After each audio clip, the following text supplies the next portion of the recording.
আসসালামু আলাইকুম, ওয়েলকাম সবাইকে আয়েশাস কুকিং হাউজে। আজকে তো দারুণ আয়োজন করে ফেলেছি, একেবারে ভর্তা ভাতের আয়োজন করে ফেলেছি। মাছ মাংস খেয়ে খেয়ে যাদের একবার অরুচি চলে এসেছে তারা অবশ্যই এই ভর্তাগুলো ট্রাই করবেন, আমি বলবো করবেনই। এতটাই টেস্টি কি বলবো আর। মানে এই যে টমেটো দেখতে পাচ্ছেন, ভাববেন যে টমেটোর ভর্তাই আর কি, না, এটা অন্যরকম স্পেশালিটি আছে। দেখতেই থাকুন আমি এখানে কি কি নিয়েছি। রসুন, পেঁয়াজ, শুকনো মরিচ, কাঁচামরিচ, ধনেপাতা, তারপর সবগুলো গোটা গোটা নিয়েছি। এখন আমি দুটো টমেটো মাঝখান দিয়ে চিড়ে চিড়ে তারপর সরিষার তেল মেখে নিয়েছি। আর এই সবগুলো কিন্তু আমি আগে থেকে ধুয়ে নিয়েছি। এখন তো আমি চুলায় চলে এসেছি, একটা স্ট্রেনার নিয়ে নিয়েছি। আর এখানে হচ্ছে মেইন সেই ইয়েটা, এখানে আমি সবগুলো উপকরণ আস্তে আস্তে পুড়িয়ে নিব। প্রথমে তো আমি ধনেপাতা দিয়েছি, হালকা একটু পুড়িয়ে নিয়েছি। তারপর পোড়ানো হয়ে গেছে, তুলে নিলাম। এখন হচ্ছে কাঁচামরিচ আর শুকনো মরিচটা একটু টেলে নিচ্ছি, মানে একদম পুড়িয়ে নিচ্ছি আর কি। আর এটা আপনি আপনার সুবিধা মতো করে নেবেন আর বাড়িয়ে কমিয়ে নেবেন। এরপর হচ্ছে গিয়ে টমেটোগুলো পুড়িয়ে নেওয়ার পালা। টমেটো পুড়িয়ে ভর্তা খেতে তো কি দারুণ লাগে। আমরা তো বেসিক্যালি তেলে ভেজে সিদ্ধ করেও খাই। আর যাই হোক, এখন আমি পুড়িয়ে নিচ্ছি।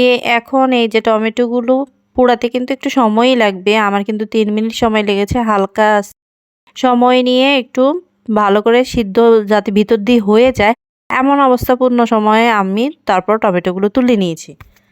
আর টমেটোর ভিতরে কিন্তু একদম পানি পানিও থাকবে না, এরকমভাবে সিদ্ধ হয়ে যাবে। যাই হোক, আমি টমেটোগুলো তুলে নিয়ে পেঁয়াজ রসুন দিয়ে দিয়েছি, সেগুলো পুড়িয়ে নিলাম। রসুনগুলো একটু বেশি পুড়িয়ে গেছে, সেজন্য আগে তুলে নিয়ে তারপর হচ্ছে পেঁয়াজগুলো আরেকটু ভালো করে পুড়িয়ে নিয়েছি।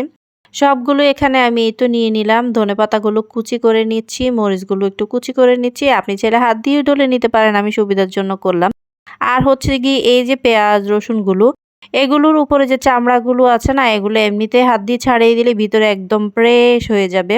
রসুনগুলো ঠিক এরকম। আর হালকা একটু ধোয়া দিয়ে নিতে চাইলেই নিতে পারেন, না নিতে চাইলে কোনো সমস্যা নেই, যেহেতু আগে থেকে ধুয়ে নিয়েছি।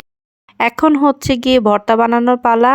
এখানে আমি অন্য একটা প্লেট নিয়ে নিয়েছি। তারপর হচ্ছে গিয়ে প্রথমে মরিচগুলো নিয়ে নিলাম আর হাফ চা চামচ লবণ দিয়ে দিয়েছি। সবগুলো উপকরণের জন্য এই লবণটা কিন্তু প্রয়োজন। এরপর হচ্ছে রসুন দিয়ে ভালো করে মথে নিচ্ছি। এগুলো একদম সিদ্ধ হয়ে গেছে, তো একদম চাপ দিলেই কিন্তু গলে যাবে।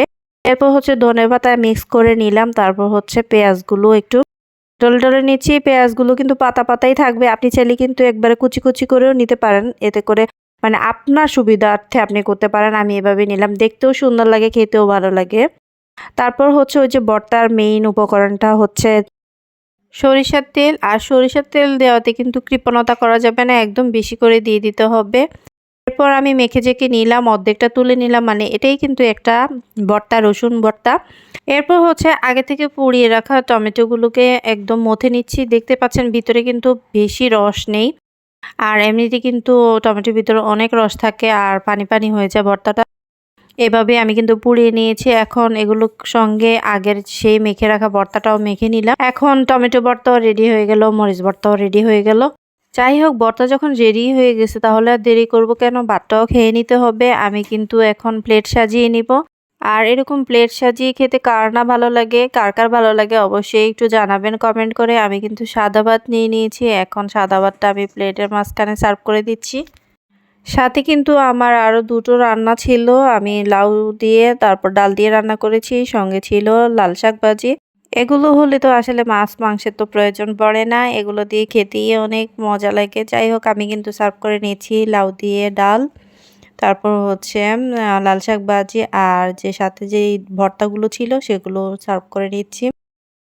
তো কেমন লাগলো আমার ভর্তার রেসিপিগুলো অবশ্যই কমেন্ট করে জানাবেন। আর যারা যারা খেয়েছেন এভাবে, না খাননি কখনো, সেটাও জানাবেন। আর যদি ভালো লাগে লাইক কমেন্ট শেয়ার করে পাশে থাকবেন। আমিও সবার পাশে আছি ইনশাআল্লাহ। দেখা হবে অন্য কোনো ভিডিওতে। আল্লাহ হাফেজ।